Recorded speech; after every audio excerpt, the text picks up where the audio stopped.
Huh. Is this... Yeah, this looks like a new area. Hopefully I can find some diamonds down here. I'm certainly low enough. Ooh, yeah, that is dark, though. I need to get my torches.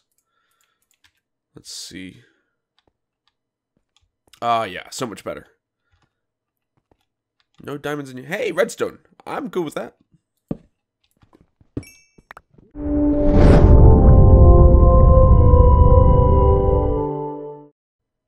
Hey, what's going on, guys? This is Unlikely Waffle here. Welcome back to another episode of Command Line, the Minecraft tutorial series in which I show you fun command things you can put into your own world to enhance your play. Yeah, that doesn't sound quite right. Sure, let's just roll with that. But today we are going to be taking a look at dynamic lighting, which is just as simple as this. And there's the area you saw in the beginning. Don't worry about that. That's irrelevant. Let's just come over here. There we go. What this does makes it so that when you have a torch in your inventory, it will light up the area around you, making it so that light follows you everywhere you go as long as you hold a torch. Or really, you can change this to any item that you want. You can even have it change to, let's say, you wanted to have the room light up when you had a cobweb in your inventory. I don't know why a cobweb would light up your area, but it might. But anyways, it is actually very, very simple.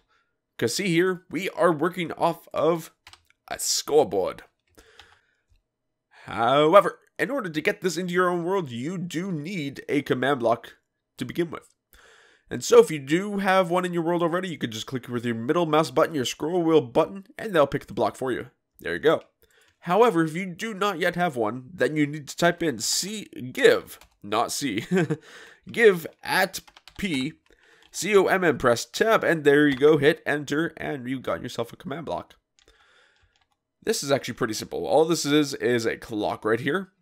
This bottom block is setting the block right above it to clay. The middle block is setting the block right below it to redstone block, so this is constantly being replaced right here, 20 times a second. It is pretty dang fast, man. And then right up here, this is setting the block right below that to clay. And that block is the block you want to hit if you want to turn this thing off. See? Now it's doing nothing, but to turn it on, just press that, and there you go. Like I was saying before, this does work off of the scoreboard, but in order to get that working, you first need to set the scoreboard objective. And so we have here scoreboard, objectives, then you add a objective called light, and that is a dummy objective, and then you can just name it a light. And that's pretty much as simple as that. Done. Added it in. And so now, the first command that you need to work with is setting a player for all players, setting the score for that objective of light to 1 whenever they have the selected item in their inventory slot that is torch. Like I said, you can change this to whatever other block you want, really. But torch makes the most sense because that is what would logically put off light. But this will activate every time you have torch selected, no matter which slot it is in your inventory. So torch, let's just grab one from here. So it works from this slot. If you move it over to this slot, it won't work until you grab it. See, you can see that this comparator is pulling off a signal from that block whenever you have it in your selected. Whenever you have it selected in your hotbar. When you don't, then it turns off. And then you can see when it turns off, when it turns on, it turns off this torch, which is basically just inverting this. So that way, when you have a torch in your inventory, it sets the score to 1, which means that when you do not have it selected, then it will repower that torch, which powers this command block right here, setting that score back to 0. That's really as simple as that is. Don't worry about that block for right now. That's just going to be for a little bit. But whenever you have that selected, then we need to set light. But if you look straight up, you can see there is actually a block right there. What that is an end portal. These put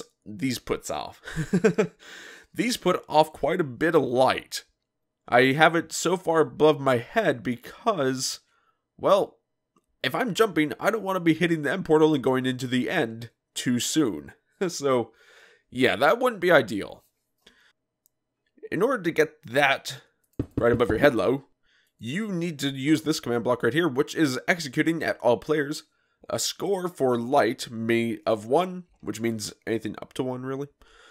And the score for light, which is minimum 1, which means it only activates when the person has an exact score of 1. No other number. Exactly 1. Not even 1.5. I don't really think that it works like that, though.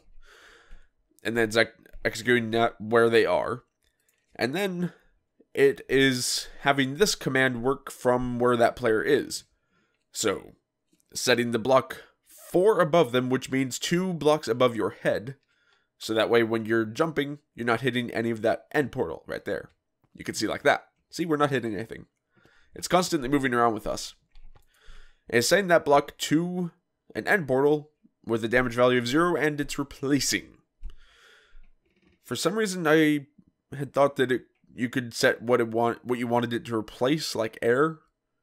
But for some reason, it's not working for me. And I'm not entirely sure why. So right now, it's just replacing any other block you have in your world that are 4 blocks above your feet. Which is 2 blocks above your head. So let's see. 1, 2, 3, 4. And then we'll just create this little thing so I can show you what I mean. So when we have this selected, it's all fun and games until you get to a spot where, well, let's just sink down a little bit. See, as soon as you get a block that's right there, then that end portal will replace it. You kind of have to watch out for that. So don't go into doorways when you have this selected. Just be wary. But in order to get this to move around with us, we have to somehow get rid of that end portal all the time. You can see that is actually on the clock here, so it's activating 20 times a second. So it'll always move around with you. But in order to move it around with you, like I said, you need to fill it with air to get rid of it. And so what we're doing is using that exact same execute command, which is the score of light of exactly 1. But it is filling an area around you with air, replacing the end portals, as you can see here. It is filling 2 blocks to the positive X and Z and negative X and Z, as well as where the space where your head is, up to 3 blocks above your head with air. So that way, even if you're running with torches, it will still get rid of all those extra end portals. So that way, when you deactivate it, there's not a whole bunch of end portals sitting around in your world, ready to be trod upon. And that's kind of where this second command up here comes into place. So when you're not holding the torch, basically, then it will make sure to fill the area around there with end portals. It's exact same command, just hitting it one more time just to make sure that all the end portals are gone. Because, see, if you got rid of that, and you were filling the area with your end portals just like normal, there you go, just wanted to be able to see it, and then you stop holding it, that last one will stay in place because of the way that those activate. So, shoot. So like I was saying, if you don't have that last command on there, just that one tick of delay after you stop holding the torch, then that will be sitting there, and if you do that enough times, then you could potentially have your entire place filled with these things. You don't really want that. So we just have that let's just grab that back. So we have that activated when we stop holding the torch, once again. And that's really just as simple as it is. Make sure you have both of these set block and fill block commands on the clock, otherwise it won't exactly activate. But like I was saying, that's pretty much the command. But let's set our night. Let's set the time to set night. There we go. So that way you can see exactly how effective this is in the dark.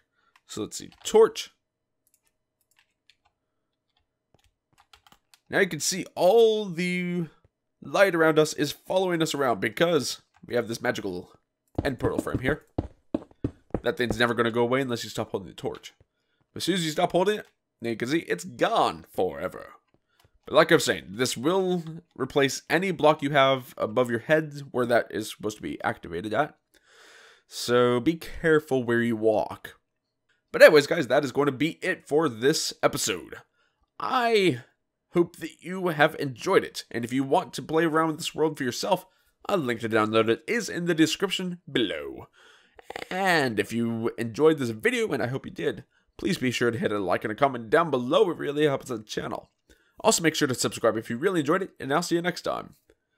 So long, everyone.